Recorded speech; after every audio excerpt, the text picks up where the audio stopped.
Welcome to the YouTube channel of R.J. Starr, existential psychologist, professor, author, and host of the syndicated podcast, The Psychology of Us, with Professor R.J. Starr. This is a space for those who think beyond the surface, who question the patterns of human behavior, and who seek a deeper understanding of themselves and the world around them. Here, psychology isn't simplified into trends or quick fixes. It's an exploration of identity, meaning, and the forces that shape our lives. Every video is an invitation to challenge assumptions, expand perspective, and engage with the complexities of the human experience. If you're ready to move beyond the ordinary and into the profound, you're in the right place. Trauma is often thought of as something that happened in the past, a distant event filed away in memory. But the truth is, trauma is not merely a recollection, it is an active experience that continues to shape thoughts, emotions, and bodily responses long after the event itself. It is not just what happened, it is what is still happening within the body right now, in this very moment. For those who have endured discrimination, marginalization, or harm based on their identity, whether that be sexual orientation, race, gender expression, or any other intrinsic part of who they are, the effects of trauma can be particularly insidious. The echoes of these experiences do not simply fade with time, they become woven into the nervous system, influencing relationships, perceptions of safety, and the ability to connect with others in meaningful ways. What is trauma, really? The word trauma is often used loosely in conversation, but in psychological terms, trauma refers to an experience that overwhelms an individual's ability to cope. A more precise definition, often cited in trauma research, describes it as any event or series of events that exceeded a person's capacity to process or manage at the time they occurred. In the absence of adequate support, these experiences can leave a lasting imprint on the brain and body. For many individuals who grew up queer in a world that was not always accepting, trauma can take on a particularly chronic form. It may not be tied to a single catastrophic event, but rather to a series of smaller, repeated experiences, microaggressions, rejection, bullying, or even the internalized message that something about them is inherently wrong.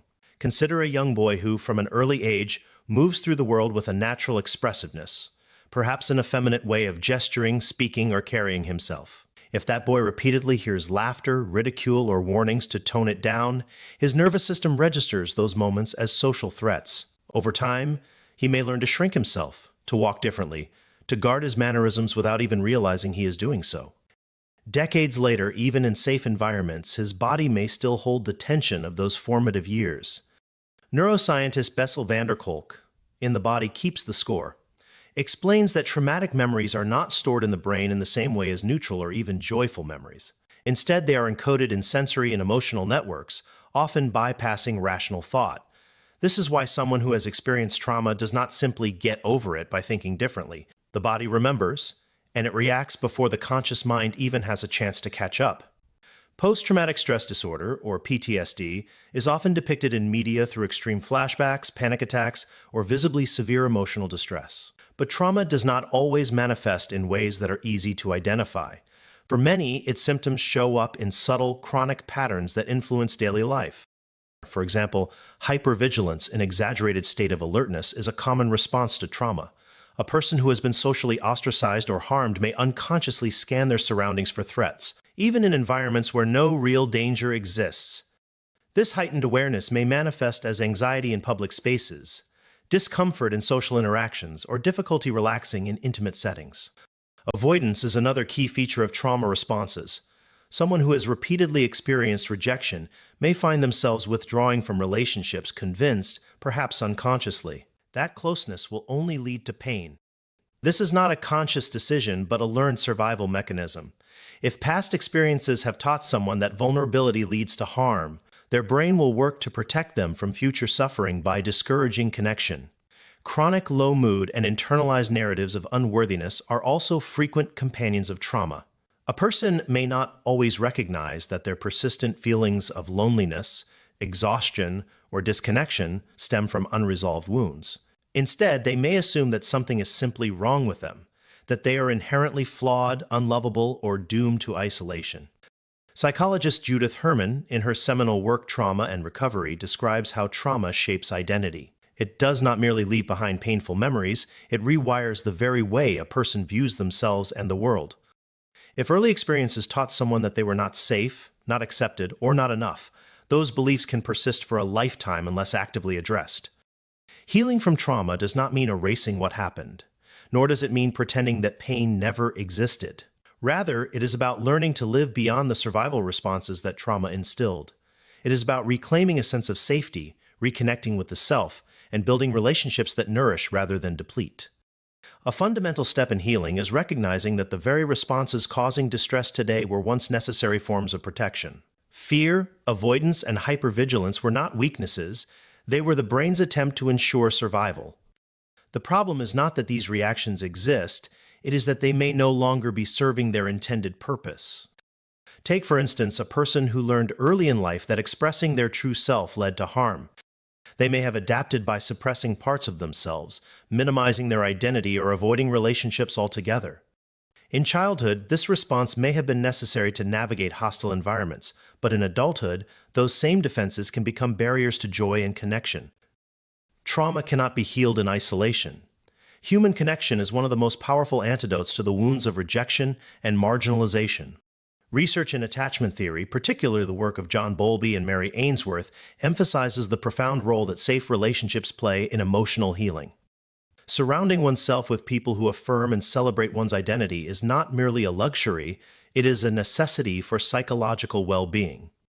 Chosen family, supportive friendships, and communities where authenticity is welcomed can help retrain the nervous system, allowing the body to unlearn the expectation of harm. One of the most pervasive effects of trauma is the way it shapes self-perception. The voice in one's head, often critical, fearful, or self-doubting, was not self-created, it was learned. It was shaped by past experiences, by societal messages, by the words of others. But it can be rewritten. Cognitive behavioral therapy, CBT, pioneered by Aaron Beck, explores how deeply ingrained thought patterns influence emotional states. While formal therapy is not the only path to healing, understanding these principles can be transformative. Recognizing when old narratives are at play, when the mind whispers, "You're not safe" or "You're not enough," is the first step toward challenging and reshaping those beliefs. You are more than what happened to you. Trauma may leave an imprint, but it does not define a person. The past informs identity, but it does not dictate the future. The ability to heal, to experience connection, and to find peace is not reserved for a select few. It is a possibility for all. It is easy to believe that safety, love, and belonging are things to be earned, but they are not. They are fundamental human needs. No one is beyond the reach of healing. No one is beyond the reach of connection. The journey is not about deserving happiness. It is about reclaiming what was always meant to be yours. So remember, you are more than what happened to you. So much more. Thank you for spending time here on the YouTube channel of Professor RJ Starr. Psychology isn't just something to learn, it's something to live. Every insight, every question, every new perspective is a step toward understanding yourself and the world more deeply. If this video challenged your thinking or sparked something new, stay connected. Subscribe for more, share your thoughts in the comments, and continue the conversation. Until next time, keep questioning, keep growing, and keep exploring what it truly means to be human.